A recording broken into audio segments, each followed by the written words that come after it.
continue with this case analysis. The accused was caught opening with an iron bar a wall of a store of cheap goods. He broke one board and was unfastening another when a patrolling police caught him. What crime was committed? So, kung tingnan natin dito, no?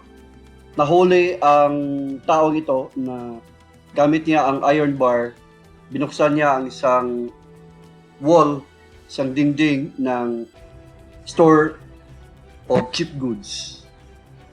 So, he was about to unfasten another wall nung nahuli siya. So, what crime was committed? Is it trespass to dwelling? Is it robbery? Is it theft or some other crime? The answer to this particular question, this is an actual case, and also this was asked in the board examinations. Attempted trespass to dwelling. Bakit hindi attempted robbery yun? The answer is, hindi pa natin matino kung ano yung iniisip ng offender. Anong krimen na ginawa ng offender. So base sa kanyang ginawa, nung nahuli siya, there is no clear intention on his part on what particular crime he will be committing. Kaya, in this case, ang pinakamalapit na krimen na pwede nating ma-charge sa offender ay attempted trespass to dwelling. So, itong situation na to ang tinatawag ng Supreme Court na indeterminate offense. What is an indeterminate offense? There is one where the purpose of the offender in performing an act is not certain. Its nature in relation to its objective is ambiguous. So, kung tingnan natin ito, ang indeterminate offense, so makita natin ang keywords, ang intention, ang purpose, ang pinaka-objective ng offender ay hindi matino. Hindi klaro kung ano yung intention niya. So, gaya nung taong nahuli siya ng pulis na binuksan ang isang wall ng isang tindahan, nung nahuli siya, so hindi pa natin matino kung ano yung pinaka-intention niya talaga. Is it to commit the crime of robbery? Is it to cause harm to the inmate inside that particular store? Or for whatever purpose, hindi natin matino. It is ambiguous. So that is indeterminate offense. Let us now continue on the stages of execution with the crime, murder, homicide, parricide, infanticide. So, in the first row, it says there, if death results, yes, the intent to kill is presumed. Ang ibig sabihin nito, tandaan natin ha, sa crime na murder, homicide, parricide, infanticide, ang tinatawag na intent to kill, which is very important element to prove the crime, is intent to kill. Kasi pag walang intent to kill, you do not speak of murder, homicide, parricide, infanticide. So, ang intent to kill, kung ang tao ay namatay, kung ang biktima ay namatay, is presumed under the law. Meaning, i-presume na siyang nag-exist. In other words, ang pagdating doon sa actual na trial, the prosecution need not prove the existence of the so-called intent to kill because it is presumed that the person who caused the killing has that so-called intent to kill. So, in the next column, you have here the gravity of the wound, mortal wound, of course. A mortal wound ang nag-cause ng pagkamatay. Otherwise, kung hindi siya mortal wound and then may pagkamatay, so walang tinatawag nating proximate cause. Tandaan natin sa Article 4 na ang wound dapat ang siyang dahilan ng pagkamatay.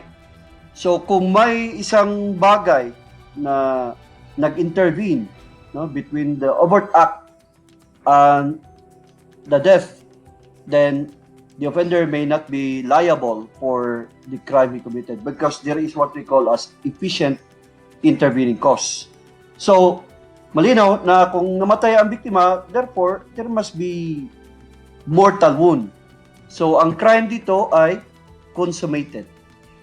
Sa murder, homicide, parricide, infanticide, kung namatay ang biktima, that's the time that we speak of the crime to be consummated. So, kung hindi namatay ang biktima, do not speak of consummated. So, intent to kill must be proven. So, kung hindi namatay, tandaan niyo, kung hindi namatay ang biktima, kailangang ma-prove ang intent to kill. So, there has to be intent to kill. You have there, yes.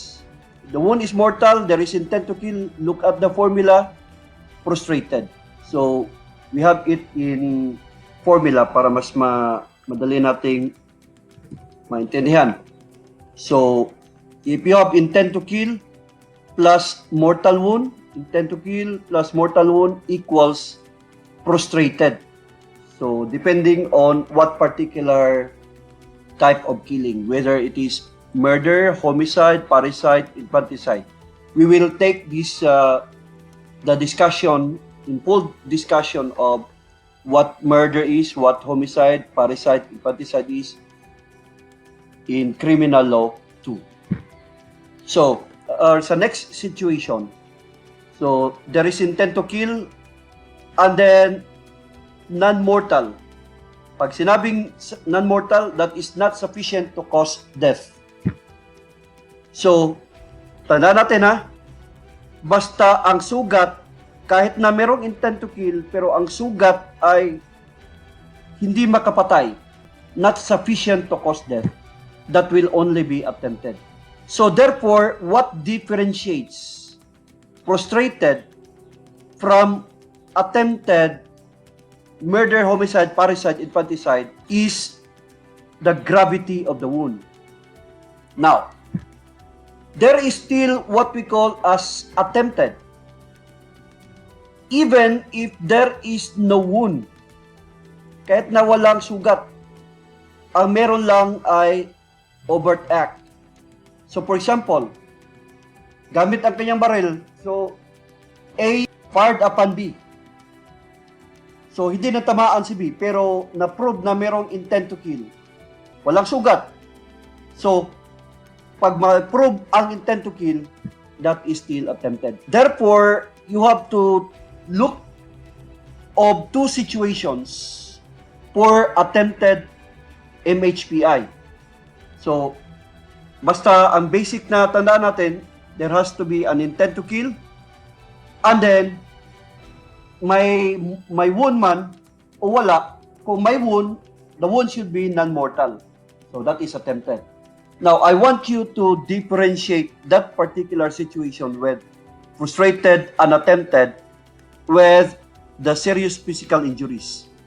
Because, for example, if the wound is mortal, so like in this instance, i-differentiate natin dito, the wound is mortal, differentiate natin ang dalawa. So, both are the same in the sense of gravity of the wound, meaning the wound is mortal. Pero, sa prostrated, merong intent to kill na prove.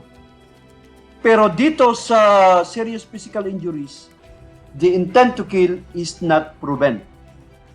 So, what differentiate therefore sa prostrated MHPI and serious physical injuries is the presence of intent to kill.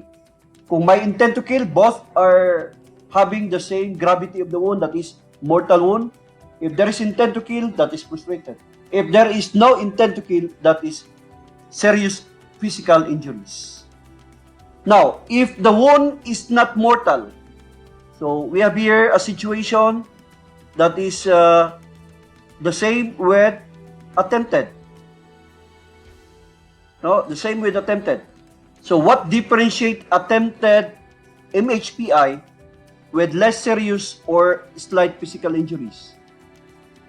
It's about, again, the intent to kill. Because in the case of attempted, the intent to kill is proven. Whereas in the case of less serious or slight physical injuries, the intent to kill is not proven.